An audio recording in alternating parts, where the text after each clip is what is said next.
Triple H had managed to establish himself as one of the best wrestlers in the entire WWF by the end of 2000. His year was absolutely incredible and second only to The Rock. He had all the tools but needed that aura to push him over to the very top. Mick Foley helped him and Triple H went from a fringe main eventer to a surefire one. What helped this case was that he could be the rival to the main guys like Austin and Rock, a role that was mostly interchanging over the last couple of years with the likes of Kane, The Undertaker, and even Vince McMahon taking turns at being the #1 villain. Triple H played the role so well that there wasn't a worry over him being loved because compared to the other guys, they were heels because the situation called for it. The Undertaker had to be a heel at that time to feud with Austin. With Triple H, it was a natural and nobody really considered the possibility of him being a face. There was that little face run which was a bit enjoyable in 2000, but he was full on villain mode from here on. With Stone Cold's heel turn at WrestleMania 17, everything changed. It was a strange direction for the WWF to take, but they were committed to make Austin the #1 villain, which also jeopardized Triple H's spot in a way. It did not jeopardize his spot as a main eventer. That was set in stone, but his role as a heel. Long-term plans for the two-man power trip were potentially a match between the two at WrestleMania 18, hell maybe even SummerSlam 2001. It made a lot of sense, especially after the Texas Rattlesnake trashed Triple H in a promo after tearing his quad. I'll get to this in a moment, but let's talk about the night Triple H went out.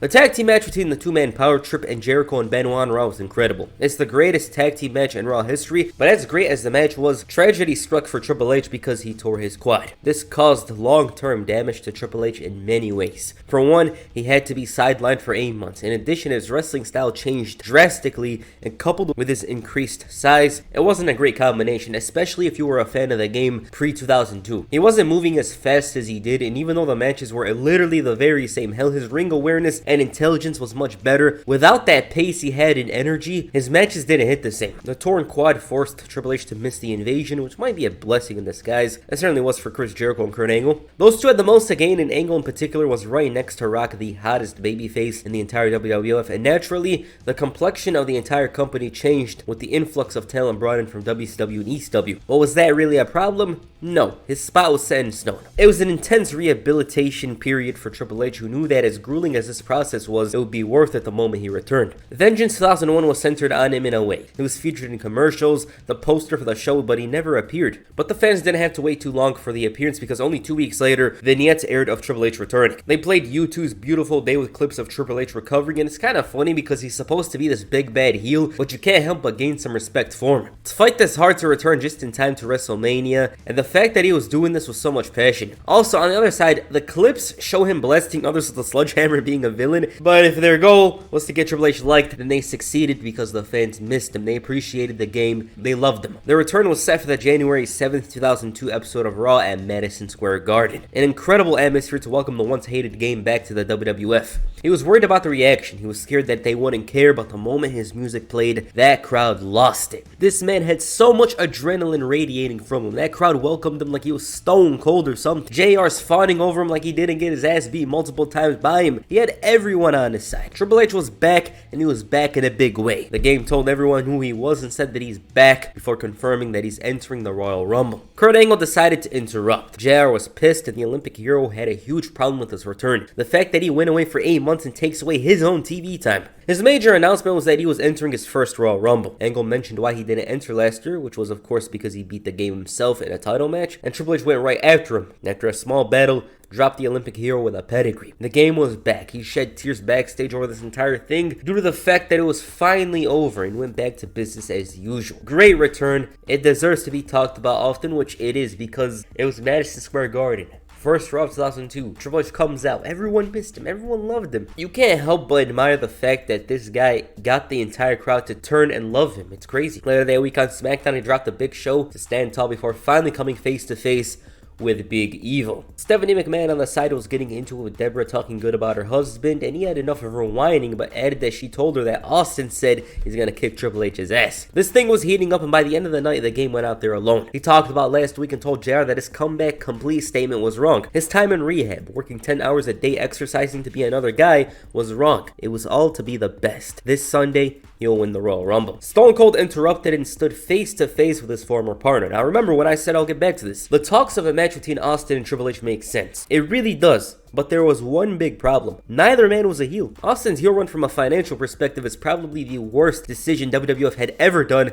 and that's saying something. So you can't do that. But you can't ruin this heat and momentum that Triple H has. You could, but it's like, why? Why would you do that? Triple H versus Austin would have been better for both parties on paper. Austin was in a rushed feud with Scott Hall, and Triple H feuded with his wife's guy, Chris Jericho. But it was going to be complicated doing a face versus face match, I guess. With their history, the audience was probably going to latch onto one more than the other. And the other was probably going to be Triple H, who was going to be booed. With that said, these two brawled. Intense action, but all of a sudden, The Undertaker blasted Triple H with a chair before Austin hit the stunner. He dropped him as well, and Big Evil stood tall. Later that week on SmackDown, Triple H wasn't too happy about teaming up with Stone Cold and told his wife that she should stay in the back. It was clear that they were building up something between them, and those two were close to fighting, but they managed to stay on the same page to score the victory. The game entered the Rumble at number 22. He entered at the right time as his rival Stone Cold Steve Austin was in the ring. It was a tough task for the game, but he managed to overcome 29 other men. Austin was out earlier, Mr. Perfect was rough, and Kurt Angle was the toughest, but Triple H did it, and he was going to WrestleMania. I mean, who else was going to win this Royal Rumble? Nobody else. Triple H had the claim to win this Royal Rumble. Made the most sense. It didn't take too long for the game to confront the undisputed champion. Ironically, he called him whiny for complaining about beating everyone before calling it a lie. Why? Because he hasn't beaten Triple H. Then he asked Y2J if he'll be at WrestleMania to defend his titles, but if he does though,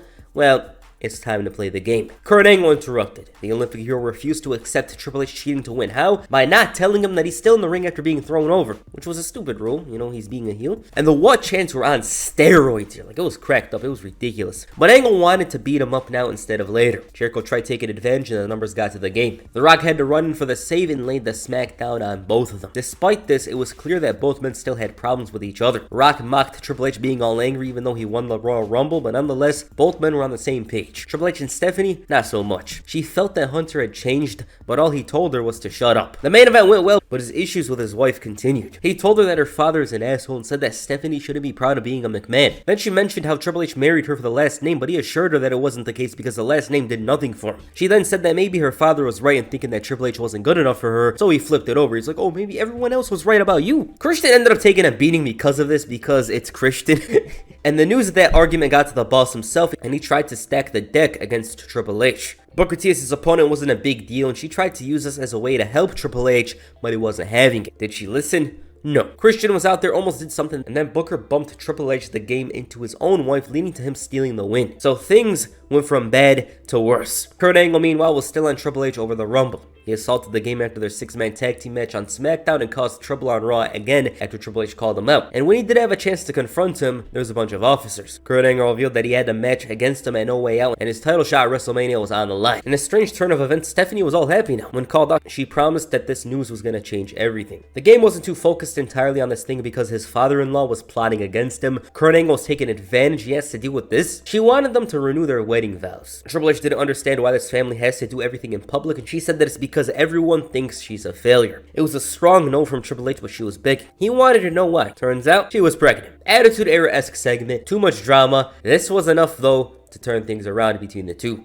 Too much drama, you guys know how things are. They were happy like it was 2000 again. Everything was resolved between the two, and it all seemed legitimate. In storyline, of course. But Kurt Angle wanted to rain on the parade. He thought it was a foregone conclusion at No Way Out, that he was going to win, and Angle said that the kid is already smarter than his dad, and made a mockery out of Triple H. He made him seem like a caveman, and Angle brought out the baby, and this segment was stupid, but he really made it funny. And when Triple H came out, the man socked him so hard, he sent him running. Before the wedding went down, the cerebral assassin had to have one final talk with his father-in-law. He expressed resentment over being thrown away after tearing his quad. He worked hard and was putting money in Vince's pocket, but he overlooked him the moment he got hurt. It was clear that he hated Vince with a passion, and for the sake of his wife, he was going to invite the bastard, as he called him, to the wedding. Because of this, he gave him a handicap match against Chris Jericho and Kurt Angle. This was too much for the game to handle, and they caused even more problems afterwards, harming his wife and their unborn child. The wedding day itself was full of drama as expected. Everything seemed to be going very well until the final moment. Linda McMahon had sent Triple H a VCR, and the footage showed that the doctor they consulted last week was an actor, and the game was seething. Then to make matters worse, it was revealed that Stephanie wasn't pregnant, so he put on a front from here on. The segment was awkward, but the moment Triple H got to speak, he unleashed hell. He called her a no-good lying bitch,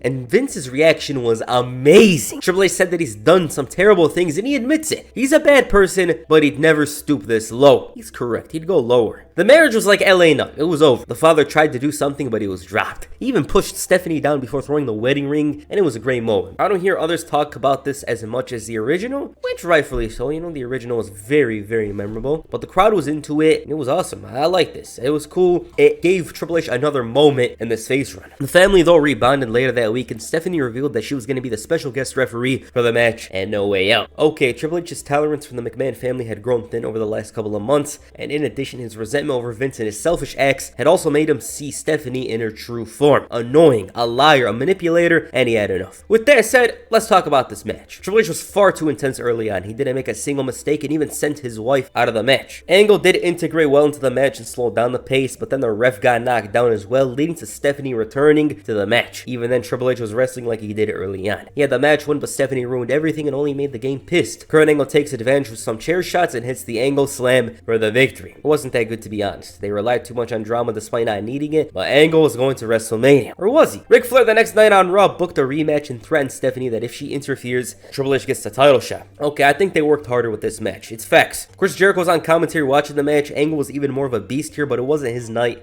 and Triple H was going to WrestleMania in Toronto. Y2J was ready for the challenge ahead, and this was as good as it was going to get because from here, Stephanie started associating herself with the undisputed champion. The number one contender opted to spit in their faces, starting a full-on brawl. Y2J was getting punked out, and The Undertaker was ready for his match. That didn't even happen, and then you had Stone Cold bringing out Scott Hall, beating him up, but that's a different story. Now, I don't need to say why this Y2J and Stephanie partnership was bad, but it's simple. Chris Jericho's shine is taken away when the story is about Triple H overcoming his wife. It's like they didn't trust him enough to main event WrestleMania, which in turn makes you wonder, why was he the undisputed champion in the first place? On the side, you had Stephanie talking about Triple H coming a little bit short in bed. Tiny PP jokes weren't going to piss him off, and all he had to say was that she was the size of a Grand Canyon below. It really felt like Chris Jericho was second here. He even called Stephanie the Great Wide Open. It's strange how a main event WrestleMania program was built like this. Triple H was out here playing pranks, then on the flip side, it gets all serious. Both sides were handing back stuff, and they ended up arguing over the dog. Triple H is like, why are you arguing over a dog? Isn't one bitch enough? Oh man. Chris Jericho was moving goofy at this point. Bro's the undisputed champion, the world champion, wearing another man's jacket, not to mention was being friend-zoned even though he was the number one guy. Chris Jericho was moving goofy at this point. Bro's the world champion, wearing another man's jacket, not to mention was being friend-zoned even though he was the number one guy. And the moment they involved the dog, it went from bad to worse. Chris Jericho, the undisputed World Wrestling Federation champion, walking another guy's dog. He tied his dog, and after a while in the freezing cold, he was ran over. The dog was hurt, Triple H was fuming, and he was ready to pedigree Stephanie. Jericho makes a save going after the quad, and the game's status was left in doubt. He returned later that week on SmackDown and assured everyone that he's ready to go. He's ready for the challenge at WrestleMania. The undisputed champion tried to call him out on his bluff, and Stephanie claimed that she had inside info on Triple H's secret injury. His quadricep was barely holding together. After that sledgehammer shot made things worse. Jericho took a jab at the dog and said that Triple H is in the same position as him, and all these claims from Stephanie were proven true. Triple H was not 100%. He didn't care if it was his last step or his last breath he was going to be at WrestleMania. Regardless of him walking out or being carried out, he will leave the undisputed champion. Why? Because he's the game. He's that damn good. They went at it, and it was clear that Triple H wasn't good. That quad was an easy target. Jericho locked him in the walls and looked strong ahead of WrestleMania 18. This build was rough. The reason why is this was supposed to be the main event of WrestleMania, but the feud was centered around a divorce, a dog, and a quad injury. The most attention, though, was on the relationship between Triple H and Stephanie, and that story is nowhere near a WrestleMania main event level story. Chris Jericho, the undisputed champion, the guy who's supposed to be considered the best, was in midst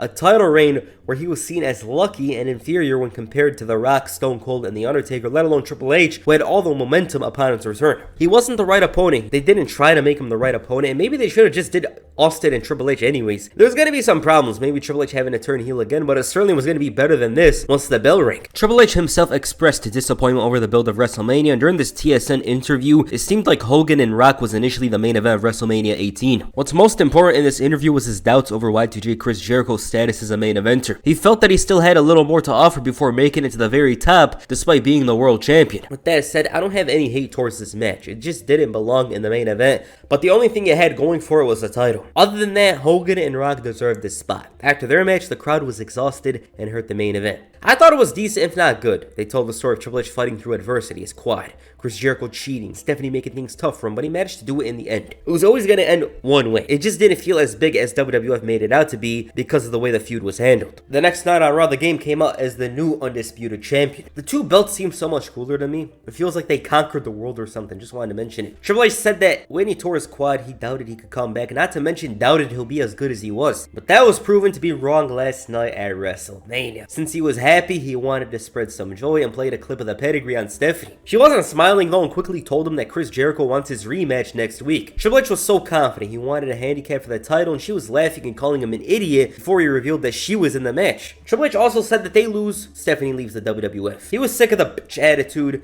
and she refused to wrestle. She was complaining, and they were already wishing her goodbye despite her not even accepting the match. After the crowd showed her that they didn't want her here, not to mention Triple H said that the title shot will be dragged for a long time due to the draft, she accepted the match. As tough as it was for Jericho to lose the title, he found some positivity in realizing that he was the first undisputed champion and suffered a fluke loss. He also saw why Stephanie was in the match, because it was a way of stealing a win over him. You know, Triple H was going to take the easy way out and beat her to retain the title. Triple H then came out, made a joke out of his ex-wife, and about Jericho's first undisputed champion claims it doesn't matter. He faced the unstoppable force at WrestleMania, and on Raw, it'll be no different. Stephanie revealed that it won't be a handicap match. It's going to be a triple threat. Y2J couldn't believe what he was seeing, and Stephanie saw her winning the title as the ultimate humiliation. She learned the hard way what it was like to be in the main event though. She got so greedy and was willing to go after Jericho himself, but she failed and she was gone. Vince was pissed over how this thing went, and Triple H saw this as a chance to face him. Instead, it was going to be a handicap match with Kurt Angle. Nope, Ric Flair wanted in as well, so it was a tag team match. That went Vince and Angle's way, but Triple H had bigger stuff to worry about. The Undertaker. Big Evil felt that it was a travesty that Ric Flair was just handing the undisputed title, the new belt, over to Triple H like that. The game saw and heard what the Undertaker was saying and challenged him to a match for the title at Backlash. That didn't happen though.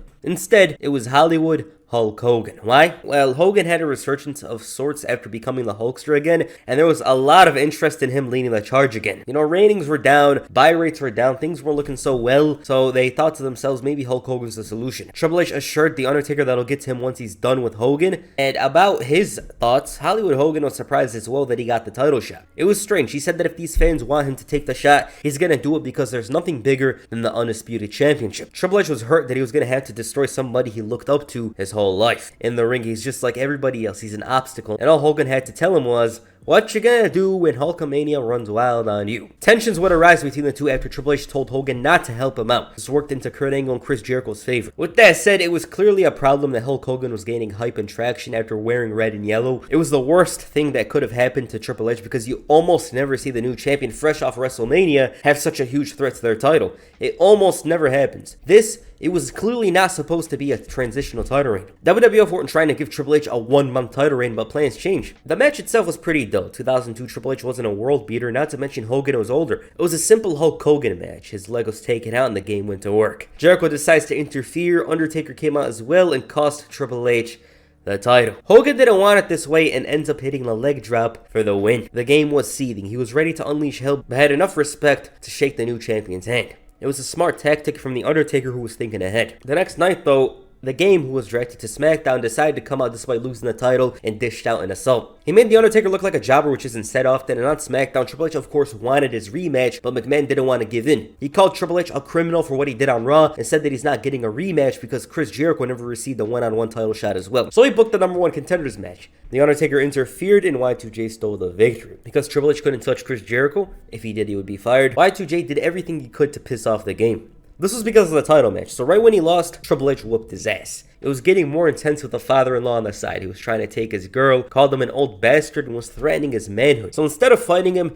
he brought out a bunch of heels. They destroyed him, and to top it all off, Chris Jericho was here. They did a number on him, busted him open, and McMahon booked a Hell in a Cell match for Judgment Day between Triple H and Chris Jericho. He wasn't going to end the night like this because later on he came out all pissed off with a sledgehammer. He knocked down everybody with that sledgehammer, and Vince asked to try him. He's like, oh, try me. He tried to swing and Jericho took advantage. McMahon thought that Triple H would just give up and leave, but that was further from the truth. He said that sooner or later, he was going to get closer to him. As for Chris Jericho, he was going to hell with them and called them out. Edge came out instead. He wanted to play the game, and this was because of last week. That never materialized. Instead, they had to work together against Angle and Jericho. That didn't work well. As for Hell in a Cell, it had a different vibe compared to the other matches. They didn't rely on some huge spot, and instead had most of the action inside. Of course, during this era, you can't contain the action inside. The moment Tim White bumped into the cell, everything changed. He suffered a legitimate shoulder injury, which was unfortunate, and both men made their way outside. They were going through the announce table using a 2x4, and it was crazy how they were bumping at the top. Pinfalls were also allowed outside the cell, which wasn't seen often, and Triple H ended up dropping Y2J with a pedigree on top of the cell to win the match. Great match. It's one of the weakest cell matches though, because it's not one of those matches you think of at the top of your head. So where did Triple H go from here? The Undisputed Championship. He assaulted The Undertaker and demanded an opportunity, even guaranteed if he was given the chance, he'll beat him. Later that night, Big Evil gave him a huge beating, and it was clear where they were going. Triple H had to compete in a Battle Royal, had a tie with Hulk Hogan during that match, leading to a main event match, which the game won. He was always going to get his win back and got the endorsement from the Hulkster to beat The Undertaker. They had the contract signing a week later, and it turned out to be an ambush from McMahon. The security held him, and Undertaker took advantage. The game managed to bring out the sledgehammer, everyone ran away. So he decided to hold SmackDown hostage until the champion came out. Billy and Chuck wanted to do their work, but Triple H refused to budge. They started damaging a bunch of things, and Vince gave in and booked a tag team match between The Undertaker and Triple H. But he still broke the camera. That went pretty well for the game, and he had a lot of momentum heading into King of the Ring. On the side though, he finally went face to face with his old friends in the Clique. They offered protection for him in the main event, and that story would develop over the next couple of weeks. As for the match, it was bad. It came at the worst time. Triple H wasn't in form, and this slow motion brawl style didn't work at all. It's nothing close to their WrestleMania 17 match, or even their other matches, whether it's on SmackDown or WrestleMania 27. The Rock saved this match by coming out. Just his mere presence was enough to get the crowd interested. Drama unfolded with Rock accidentally dropping Triple H with a steel chair, refs were getting knocked down, The Undertaker took a rock bottom, and Triple H had the title in his grasps, but it wasn't enough, and all The Undertaker had to do was roll him up for the victory. It was rough. Both men went into it with injuries. Triple H in particular had an elbow injury, and the ending of the match and the aftermath had you believing the main event was going to be a triple threat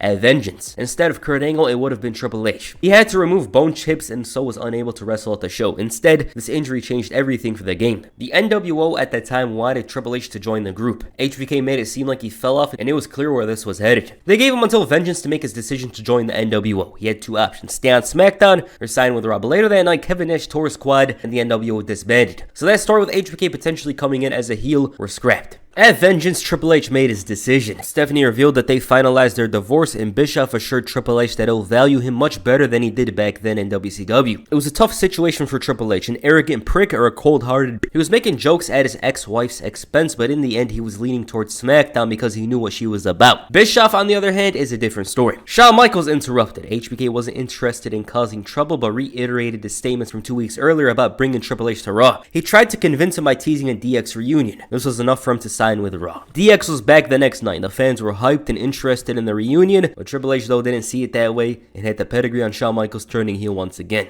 Okay, this face run was just there. Triple H started off. The fans wanted to see him, but the big problem came down to a couple of things. Number one, The Rock and Hulk Hogan. This feud was off the charts. It had everybody interested, especially when Austin and Rock were teaming up against the NWO. That was too much for Jericho and Triple H. Another thing is, that feud was very underwhelming. It had a great backstory. Jericho used to piss off the game and his wife, and they could have done a different version of that. And in addition, they had the quad injury story, which should have been focused on more. The Stephanie story was rushed and done at the worst time because it had more of a priority than the WrestleMania main event. The build-up should have simply been Chris Jericho and Triple H. The whole Stephanie thing could have been done at a later time. Then he wins the title. It comes at the worst time because Hogan's so popular. He didn't stand a chance, and after losing the title, the man was in limbo. Not to mention, had an elbow injury. So the best case was going back to what he was before. Because if Triple H is a 91 overall as a face, he's a 94 as a heel. I'm just giving you a rough estimate. It's probably a 96 overall. And that's just in the way he's booked. He won't be the number one face, but he'll be the number one heel. It's a better position for him. You know, like, it wasn't bad. It wasn't Like, Triple H's performance as a babyface, decent. It's just he was much better as a heel. He felt more in tune with being a villain. Here, he was posing with Hulk Hogan, trying to act like a good guy, and they screwed up. Because if it was 2000 Triple H, the guy that comes out with a sledgehammer, being all angry the whole entire time, it would have worked out well. I think that was the biggest mistake they did here. They toned him down. He was a weaker version of his old self, basically. You know, he should have been rough and aggressive to heels more often. I think that was what was missing here, and that's what hurt his face run a bit. Other than that, it was just timing, you know, Hulk Hogan, The Rock, Austin, these guys are much bigger than him. It just wasn't what they expected it to be. He probably should have turned heel after returning after a while. I think it would have worked better. So yeah. Alright, what do you guys think of Triple H's face run? Please comment down below, and that's it for this video. Make sure you hit the spine buster on the like button and perhaps the pedigree and the subscribe button. Peace. I'm out.